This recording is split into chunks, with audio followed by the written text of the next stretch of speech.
Hell yeah, welcome back to another Adobe After Effects tutorial. This one I'm going to show you how to add in camera shake or wiggle using the aptly, awesomely titled Wiggler. Oh yeah, alright guys, before we get into that, I'm just going to load in some footage. I've got some pre-selected. Let's use some stock footage. Drop that into your project panel. Follow along, guys. If you have your own footage, just drop it in. Then you want to drop that onto this little button here and create a composition. Simple so far. Use whatever footage you got, whatever you want.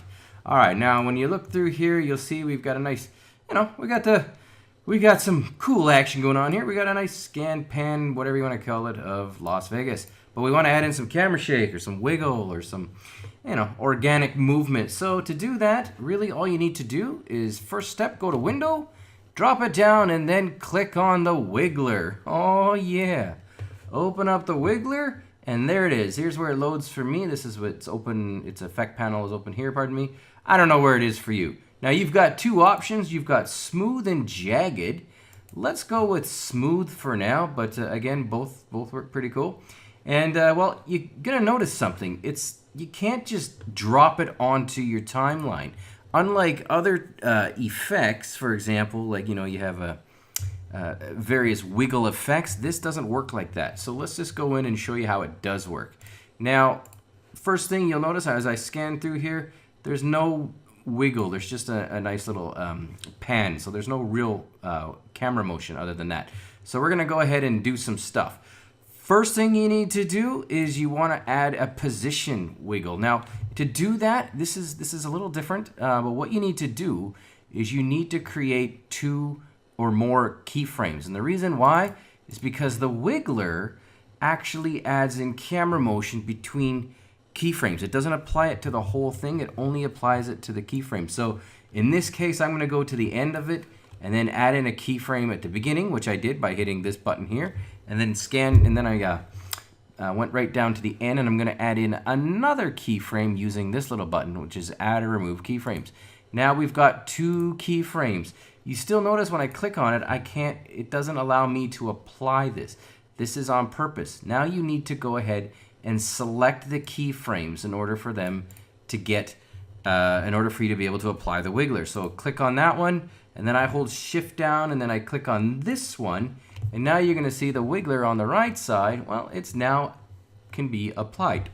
So, anyways, there are a few options as you'll see. There's temporal graph, which I don't really use, and then there's spatial path, which is what we want to use for this one. Again, 2 types of noise or 2 types of wiggle. There's smooth and jagged. Let's go with smooth at first, see how that goes. And the dimensions are all independent for me.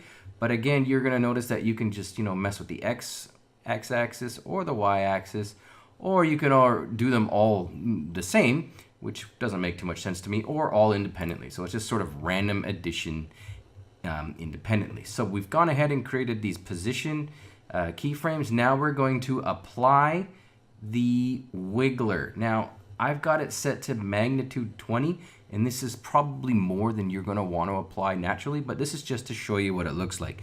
It's a little bit of an exaggerated effect. So let's take a look. When I hit apply, it created all of these keyframes, and that is a ton of keyframes. I know.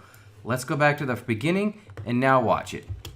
It's going crazy. All right, that is not probably what you're looking for unless you're doing some sort of really cool special effect. Then, well, you're welcome. So I'm going to Control Z and undo that and go back to where we were. Now I'm going to apply it again, but instead of magnitude 20, I'm going to do like magnitude, let's do like magnitude 4 or 5 or something. Well, whatever. Let's try it. Let's go with 5. And the frequency is the number of wiggles per second. 5 is a little high. Let's go with 4.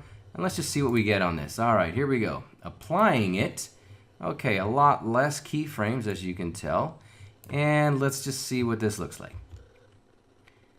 You know what? That's got a pretty nice handheld, slightly shaky look to it, if you ask me. I mean, you maybe want to up the intensity or reduce it. I don't know. Up to you. But that looks pretty good. Of course, you are going to see some things you're going to see the alpha channel at parts showing through, and the reason why It's because it's wiggling, and when it wiggles, if it goes up a little bit, then the alpha channel on the bottom is going to show up. We don't want that because that will render in all probability with a black bar. So to avoid that, watch what you do. Simple.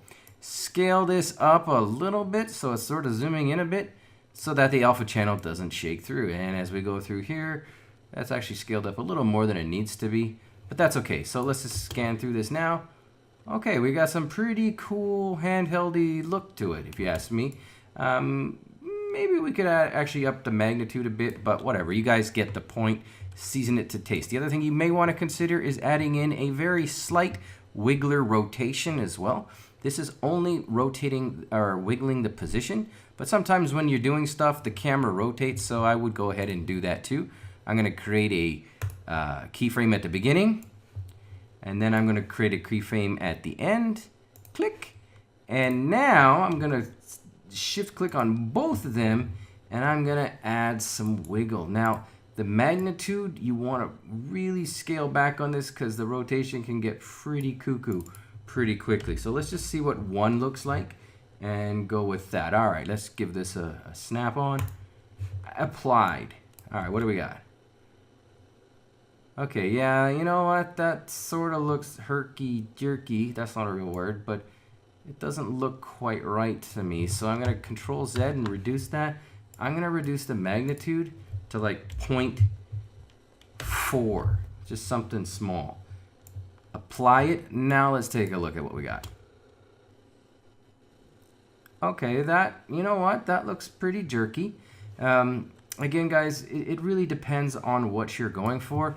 And there are other ways to add in camera shake, as you'll see in my other tutorials. But this is a very quick introduction to the wiggler and how to add into camera shake with the wiggler. All right, I hope you enjoyed the tutorial. I'll be back with some more shortly. Cheers. Check it out.